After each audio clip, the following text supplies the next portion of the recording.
Niall Stanage is a White House columnist at The Hill. Thank you so much for joining me. Good to be here.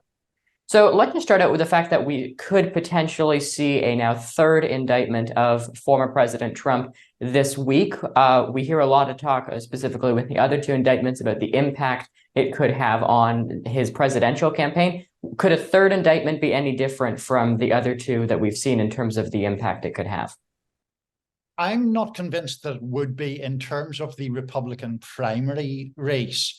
What we've seen in that race is that former President Trump's support seems to be very, very solid. And in fact, it has ticked up on occasions, for example, after the first indictment, which was brought in Manhattan.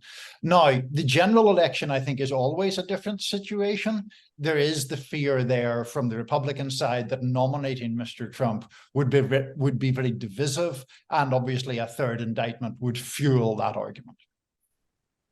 And of course, there are a lot of candidates who have came out and who have challenged Donald Trump for the nomination. But anytime something like this happens, whether it be the other two indictments that he faced, whether it be news relating to the January 6th probe, classified documents, whatever the case may be, the vast majority of these candidates, I'm thinking Vivek Ramaswamy as an example, in some cases Ron DeSantis, they come out and, they claim that Donald Trump and the system is being weaponized against Donald Trump.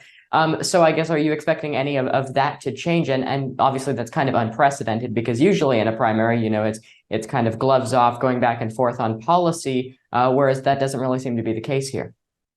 No, this race is very different. And I think what we're seeing here is this attempt by some of the candidates you mentioned and some of the other candidates, like former Vice President Pence, to not alienate Donald Trump's supporters, even as they present themselves as an alternative and, in their mind, better candidate. That is a difficult argument to make. It may end up being too subtle by half or too clever by half. Certainly, Mike Pence has got no real traction in the polls at all. Governor DeSantis, as you're well aware, has kind of flatlined since he launched. So we're not seeing a lot of empirical evidence that the approach these candidates are taking is working. But the alternative is to go full bore at Donald Trump. And I'm not convinced that they want to do that. And I'm not convinced that would be a winning strategy either in a Republican Party where Mr. Trump's favorability ratings are typically, with Republicans, I stress, around 70 or 80%.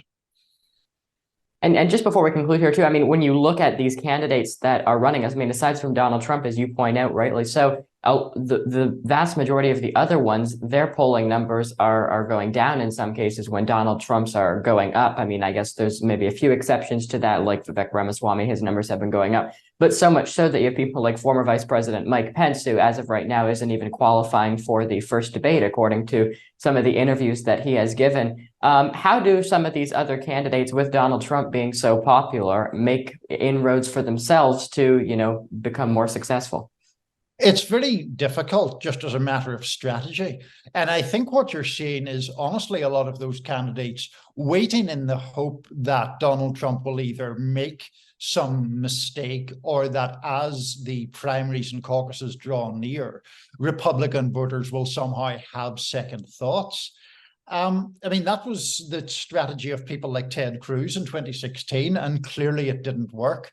I'm not saying that the outcome of this primary is a foregone conclusion, but Donald Trump is the clear favorite. He has remade the Republican Party in his own image to a large extent over the past 7 or 8 years. And is there a path to victory for another candidate who isn't Trump? Maybe. I've learned to never rule anything out in politics, but it's not clear to me what that pathway would be. All right, Niall Stanage of The Hill, we'll leave it there. Thanks so much. Thank you.